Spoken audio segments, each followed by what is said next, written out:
Um, yeah, cool. So it's awesome to have Dr. Bart Jaworski with us today, who's a senior product manager at Microsoft and in particular responsible for Skype. So, we've been chatting a lot about basically, the fierce competition on the market and different products emerging and, like overtaking each other in terms of the market leading position. So it's super interesting to hear your take on, trying to regain the market leader's position in a sense, I guess.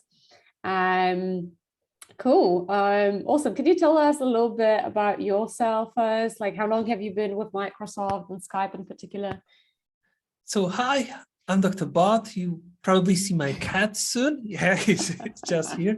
And yeah, I've just had my 1-year anniversary in Microsoft few days ago on the 15th of April. So it's been a blast. It's like where somehow my career has gone from a self-proclaimed product manager in a small startup to where I am now.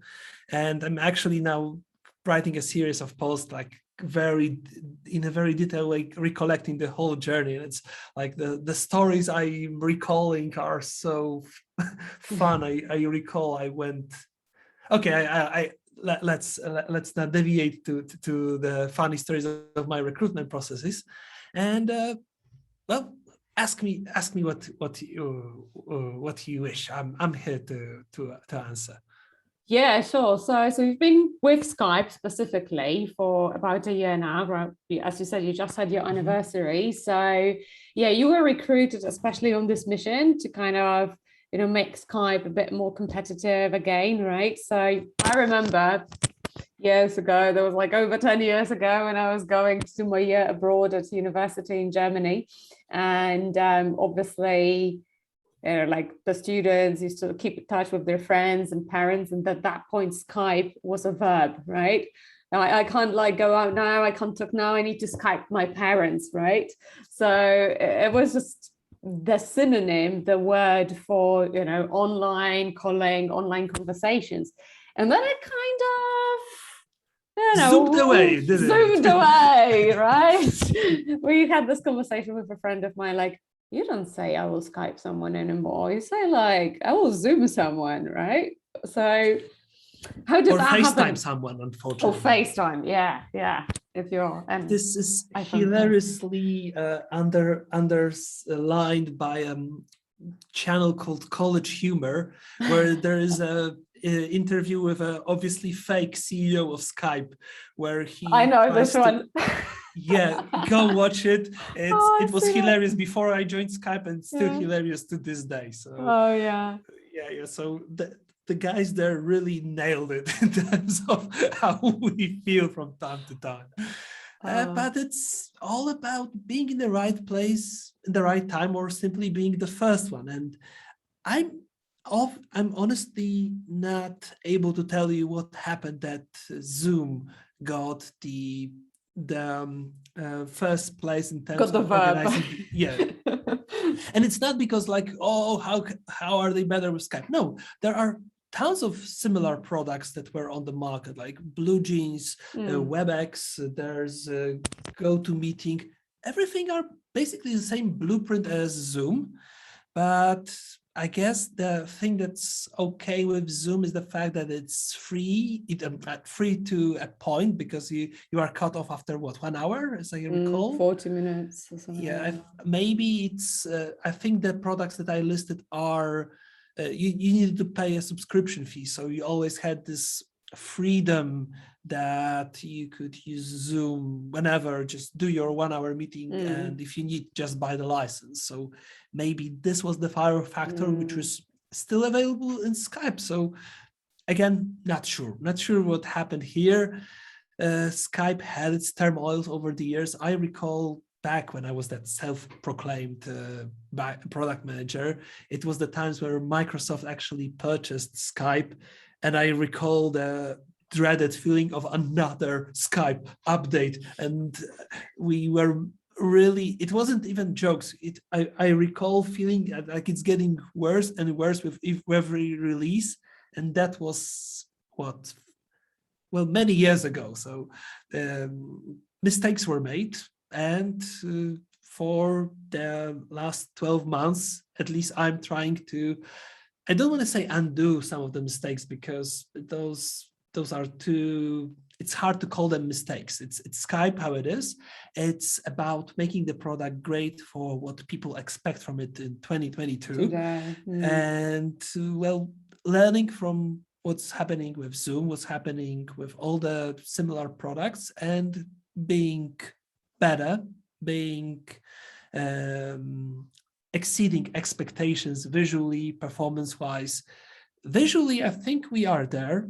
Performance, it's still an 80-year-old internet predecessor that's still strong and running, but there's a lot of work to be done to match all the modern popping software. So we are on the case here. And it's not only about here and now, but what we do, what I'm also pushing in my teams, is to figure out what comes next. How do we get people to Skype as a verb? But I don't think that just doing video calls is enough. There are visions, ideas of the future of how video calling will look like. Some of people will tell you it's about looking into the metaverse, as it's called, into being connected deeply with your eyes actually shut down in front of you. Yeah. But I don't know. I think that maybe metaverse will have its dedicated audience. There will be market for it, and there will be meetings that will benefit from the online experience. But my product gut feeling tells me, and funny, it's getting recorded, because if I'm wrong, then I'll be roasted in a few years hard. But I think that what pandemic showed us is that there are people who love to stay at home, who love the detachment and will appreciate the metaverse. And there are people who are eager to come back to the office, to feel the pheromones, smells, touch, aura, whatever it is that makes us more than just our images, and get that energy from cooperation, from another human being, from being in the same room.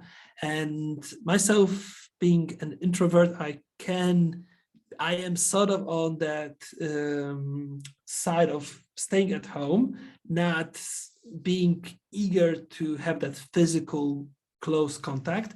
But at the same time, I can't not appreciate the fact that anything collaborative is more efficient, more fun, more productive when everyone is in the same room, and you can just pat yourself on the shoulder, high five, or get that viral laugh of something fun, something that happened. And not metaverse, not Zoom, not Skype has managed to replicate that, to have that real life room experience. It's still comic book to a book, comic book to a movie, which you can convey the same story, you can convey something more, something less, but it's a completely different medium with its downsides and benefits.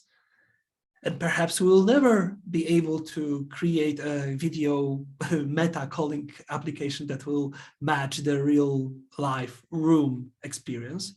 But maybe we'll do something that will be better, alternative, that people will want to have some meetings on your in your helmet, and some will be that pat on the shoulder, laughing off your stupid joke kind of way. Yeah, we're running like out. That was my last question actually for you today. So I feel like you've answered half of my questions before I even managed to ask them. Thank you for making my job easier. But fortunately, there are still a few left for me. So yeah, you touched upon like the pricing factor, you know, and the fact that the freemium model made Zoom very popular. They kind of emerged at the right place at the right time with this. And it makes me think about sort of accessibility, but also UX, that, you know, having this ease of use. If it's free, you can just like sign up and invite people and use it, even if it's like for a limited period of time, because obviously they have to put in some bumpers to actually upgrade anyone. But yeah, maybe that was also a bit of the factor, just kind of getting lucky with this one thing. And it makes me think about the UX factor in general. Would you say it's getting a lot more important these days than a few years ago to have like really simple, intuitive UX to, you know, be competitive? It's hard to say. It's all about your customers, and some people will appreciate the UX, some people will appreciate the speed, but funny enough, the numbers show that if product is performing good, then it's the core. Everything on top of it will be just basically bells and whistles. As I recall, if you have a mobile app, every second longer it takes to load you to the primary screen, the more people you will be missing by, I think, a factor of 15% by every second. This is like the rough number I have. There is a clear numeric correlation between the completion of any online form and the number of fields it has. So it's a compromise game. You can have a great product, very quick, very efficient, that will have barely any UX. And this is a video calling app called Jitsi, by the way, which is very crude, very quick, very efficient, does everything you need to do. But I call it like Skype without baggage and without soul when I look at it, because it's working absolutely great, and there's nothing to say wrong about it. But at the same time, it doesn't catch your imagination. It doesn't it doesn't make you feel like you are having any special moment. There are barely any emojis to use. There are things that will elevate the product with great features and great UX, but only if the core is strong. I can see Jitsi being the #1 calling app if they manage to get their marketing and their offer much better. But at the same time, they are also slightly late to the game. So, and the only reason I know Jitsi is because someone accidentally showed it to me. And yeah, it's a really complicated thing to find that one market fit and then the retention, because everything can go wrong and get the product down. And it's only with the right balance can you achieve stability and then growth. And this growth, even as Skype history shows, is a fragile beast, and it's really easy to upset users. And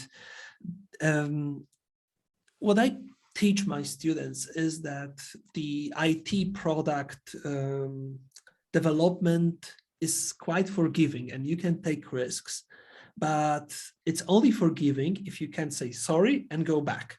If you go towards a bad path and you insist that this is bad, this is the right thing to do, it won't work. The users will vote with their presence, with their wallets, and fake it until you make it will simply fail. Yeah. So it's very difficult, as you said, to undo. I mean, if you can undo it, if you can like roll it back, then maybe not. But if you make the decision that doesn't land well with your users and you sort of persist in it, right, then it can be disastrous for your market position, I guess. So would you say, like as a product manager, how do you recognize these early signs of maybe making some small wrong decisions, because, obviously if it's a big update and your users hate it, they will tell you first. They will tell everyone, the whole world first, social media, everywhere. So you will know.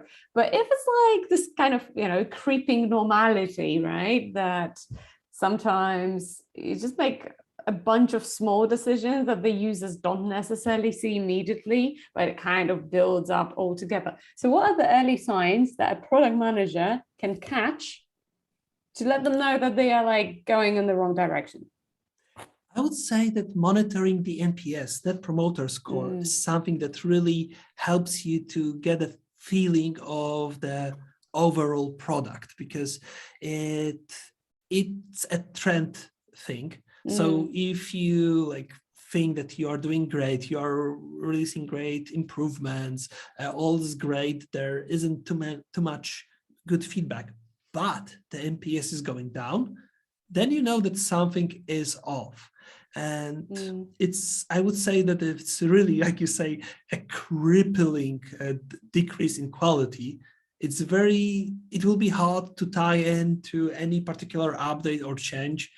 So, which is also a great problem in reverse, because there are quality of life changes in products or small improvements that will do absolutely nothing to boost any metric directly. It's very hard to prove that it's worth doing. The impact hypothesis is like, people will have a slightly more good time, but only if you accumulate enough of them will you be able to create a better product. The way I'm trying to do this is like have this team capacity of 10, 15, 20% at most, where I'm doing the changes which are still monitored for impact in terms of it's positive or negative. But the overall idea is to do small changes where we know that the experience is suboptimal and we can do a small tweaks to improve it and see the overall growth in PS in time without necessarily pointing fingers to that particular change that we've made. And it's really, I mean, in environment like Skype, I'm very appreciative that this is even allowed, but I can imagine a very strict company that everything is 100% data driven. There is there's barely any common sense, and everything is proceduralized, and you would never be able to do small quality of life changes just because there will be no numbers to prove that this is a right call to make. But a great product is more than the sum of its parts, and NPS is where you catch it, and which will tell you overall that, or if you're going good in the right direction. Or similarly for mobile apps, the last 28 days of ratings will also help you to catch what's going on, especially that those ratings are very often connected to comments. So I would say that for me, keeping up with the user sentiments on my product was much easier when I was just a mobile product manager. And it was like you could do amazing stuff because you could see a user reporting a bug, and you could actually report back to him, yes, we know this bug, we think it's quite significant, yes, and we'll fix it with the next version, and then reply to this user again publicly that it's fixed. It's not exactly by the book. It can be misleading if you are such customer feedback driven without making sure that you take analytics into consideration, that you don't have the wider scope. But it's like those small things that you can do outside being like 85-90% strictly product manager by the book, by the numbers, data driven, hypothesis, blah blah blah, and then do a little bit more. Like imagine a cake done by a perfect recipe, and then putting the name of the person that cake is made to in a nice font and his favorite Pokemon on top. This cake will be much better with it for this person, but no recipe, no book will tell you to do it. It's like this extra step that you need to figure out in order to do something more. But again, it's also a risk. Maybe this person actually didn't like this Pokemon, or I made a typo in this person's name. It's all about managing the risk and the possible payoff. That's very hard, and I constantly feel the same way in marketing, right? Like, will this decision actually bring about good outcomes, or will we just increase CAC, right? So yeah, it's very challenging. And like, what do you say? When do you recognize is the time to actually start working on saving your products? Some people say that products have these natural life cycles, right? Where the adoption initially increases, then it kind of plateaus. Yeah, there's like, and then there's a product adoption curve, right? Yeah. So does it always have to happen? Like, I mean, okay, in a finite market, perhaps, and if the product doesn't innovate, then yeah. But no, I'm really not a big fan of that product lifecycle chart, because it's a self-fulfilling prophecy in my opinion. It tells you that if you're starting to fall behind, that you're falling behind completely, and you might as well start packing your bags and invest into the ways the product can be cheaper, so you can still have some buck while it's declining. But we saw so many products that came back from decline, particularly in the gaming market. The hit game Among Us during the pandemic, the guys there were ready to basically put the game in the maintenance mode and not care anymore. But then Spark, someone streamed the game, had a lot of fun, and a game that had thousands of concurrent players went into hundreds of millions concurrent players. Wow. And the small development team of 3 people, as I recall, 4, suddenly became an online sensation. Of course, it's not hundreds of millions right now, and the peak is again behind them, but it's still in a way that the guys are adding new features. They are just about to release a VR version of Among Us, which can spark new experiences, new ways of playing the game. But it can also be whatever, boring, the same thing, just in the first person. I don't know. I'll try it when it's released. But also, I like to bring up a story of how Pokemon Go started, where they had expectations of certain number of players, but somehow game was built in a way that it became so viral that the initial player estimates went through the roof. I'm not sure if it was like 20, 30 times more people than they estimated, which resulted in poor experience because the servers were not ready for it. They started to lose that access, and rather than focus on developing the game, they had to focus on maintaining it at all, which also impacted the roadmap, because rather than working on new features to get people who are already hooked still in the game, they had to keep up with the crowd coming in. And the crowd coming in, when the things stabilized, got bored because the new features weren't coming, because all of the effort was put into maintaining the game.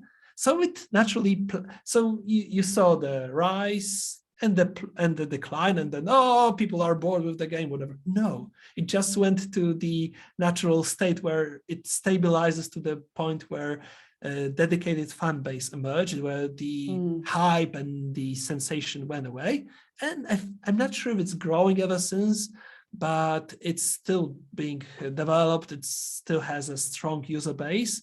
And I believe that it's another story on that you don't really have to trust in the product life cycle, and you have to do your best and be creative, strategic, have a vision to get the product successful at any point of time.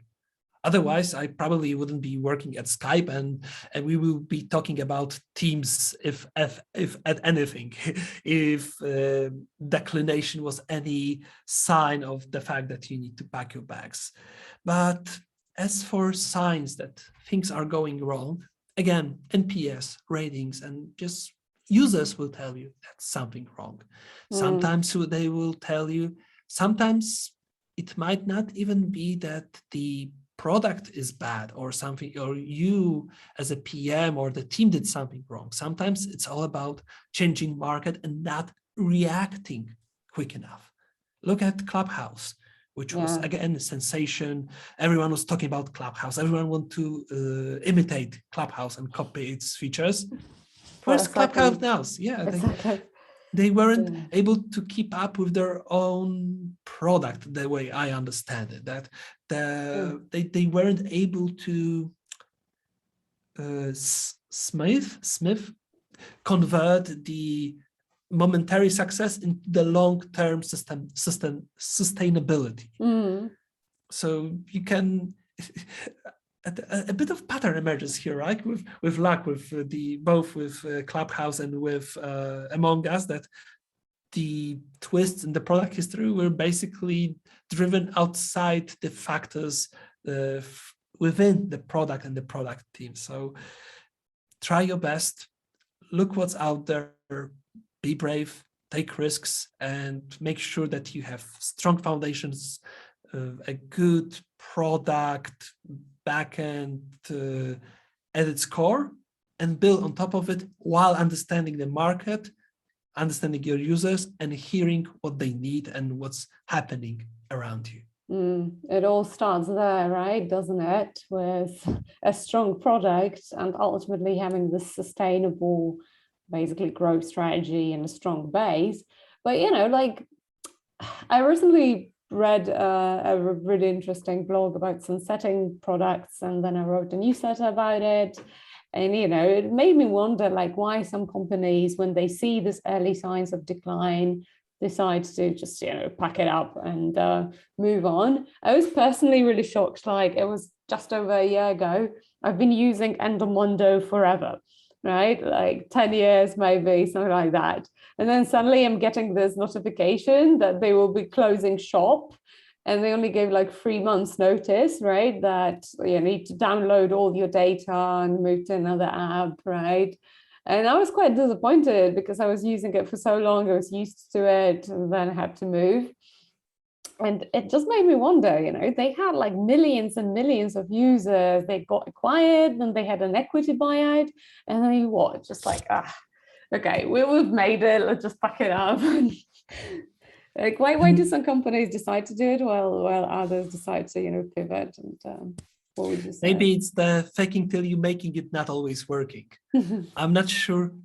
What was even the monetization model for Endomondo? Did they had a premium. They had like premium features, right? And then I don't know why, but yeah. Because I don't know. I also, when I was a runner, and I was a runner until I ran a half marathon, and then I never ran again because I was sick and tired of it, which is hilarious when I think about it. I recall, I don't even recall a way to spend money in there. So, well, back then I wasn't that product oriented, so I wouldn't think about it. But I would always imagine that that would be some I don't know, shop with supplements, some contextual retail offers, or maybe like Facebook does, it's all about selling your data to whatever it means. I don't know how can someone monetize the fact that I was running 3 times a week until I didn't. But again, maybe it was just a product of its time, and the time has passed, and not all things are made to last. I would say that if you think about it, any smartwatch or even phone directly, like the health apps built into any Samsung, basically do the same thing as Endomondo does now. That's true. Yeah. Although they were acquired by Under Armour, which is basically a sports apparel company, right? So I guess I don't remember exactly, but I guess they were pushing some ads to, the free users as well. But yeah, I mean, I was just surprised by the decision. So, well, Skype didn't decide to go that way, right? And it's like, oh yeah, let's just back it up and focus on, Windows. So it's after recognizing like, hey, let's, take part in this race again. Like, how are you, what are you planning to, if you can, of course, talk about it, what you're planning to do to, regain this verb for Skype? Is it the metaverse bit or? I wish I could tell you, but the corporate would have killed me. So Yeah, sure. I'm having my wife and cat to live for. So no, I'm joking. There is no corporate Microsoft or Skype assassin that I know of. There's one in the F&Bs, right? But no, well, for one thing, I don't want to spoil any surprises or secrets, and frankly, that's something that you'll have to find out when it comes out. We are at the beginning of the new financial year, so a lot of great ideas and strategies are forming on how to capitalize the great year we had so far. And a lot of things change, and I really encourage you to try to have a group call or one-on-one call on Skype, see how it looks like, see the new call stage in the light theme with the multi-participant backgrounds, where we choose a very nice arts backgrounds to create a very pleasing visual experience. And that's basically where, at least I think I can say, I will be going to identify what makes a great video call and just pursue this angle and make sure it always works, because like anything made by man, it's faulty. Zoom is faulty, Windows is faulty, Linux is faulty, but the less faulty it is, the more people will trust to use it long term. So that's at least the angle I'll be taking. And well, I'm really looking forward to that adventure. The first year at Skype taught me a lot, and it really correlated with a amazing period in my life where I also basically founded my own business of teaching young product managers to excel at their careers. And I recall when I started 2 years ago, I thought I have a good idea on how to approach the problem, unlike any other Udemy course. I thought I have an idea on how to find my students, on how to convince them to give me a try, and how to develop my course, my activities. But I never thought it would work. I mean, it's funny to say, but it's often when you have a strategy vision, when those are like those big names, you have those great documents, and you convince everyone that it will be great. And then it's hardship, it's adjusting the plans, it's trying to find your market fit, trying to adjust the product to please your users.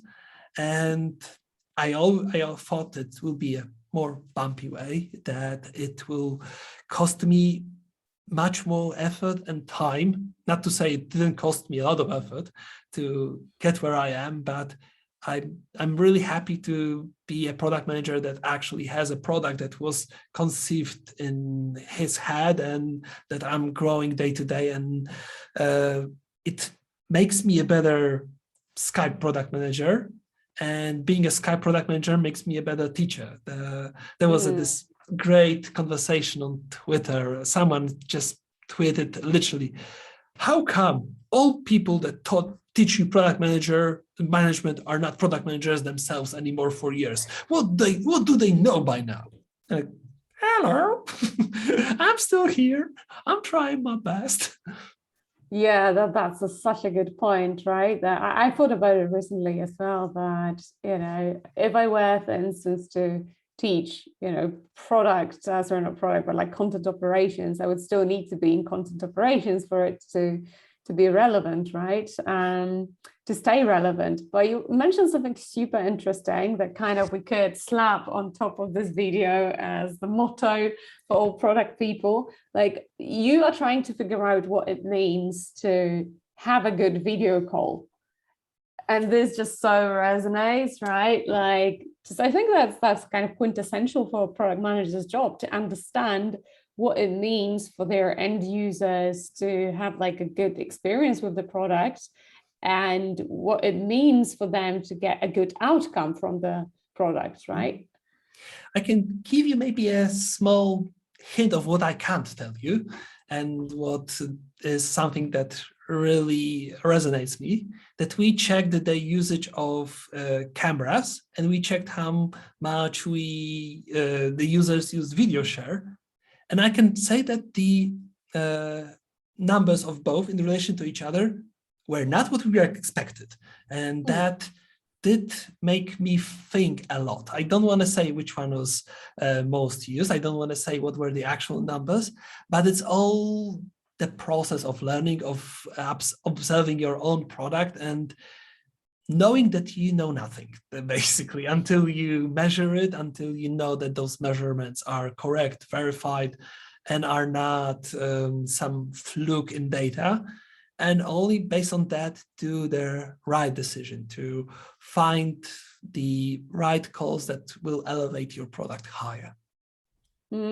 Yeah, that's really inspiring, right? It's never done. A product is never done, and you constantly need to monitor what your users are doing. What do they want right now? And then maybe they know what they want. Yeah, do they know what they want? They probably don't, but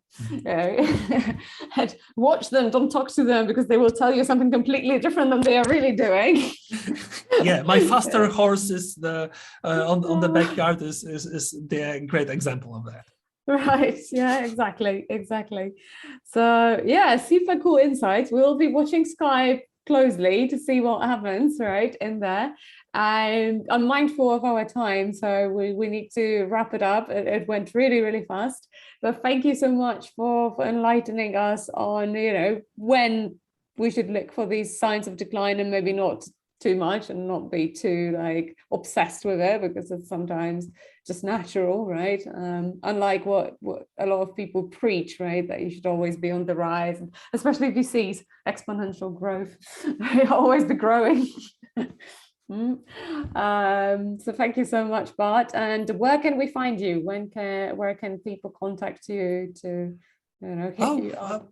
I think the LinkedIn is the best way, as Dr. Bart Jaworski. Unfortunately, with the PhD, I'm the only one. So there are many Barts Jaworski, there are many Bartosz Jaworskis, but there's only one doctor. Thank you. That's helpful. You have to warn the other ones not to do PhDs now. Yeah, and that's the obviously you can find me also on Udemy, Skillshare. There's a YouTube channel, Product Digest, where I do my best to put at least a single video a week on how to become a better product manager. I have some presence of Medium. I'm all over the place, really. Just, right. If this keeps on, you will see me in your refrigerator with my new Dr. Bart Jaworski product yogurt.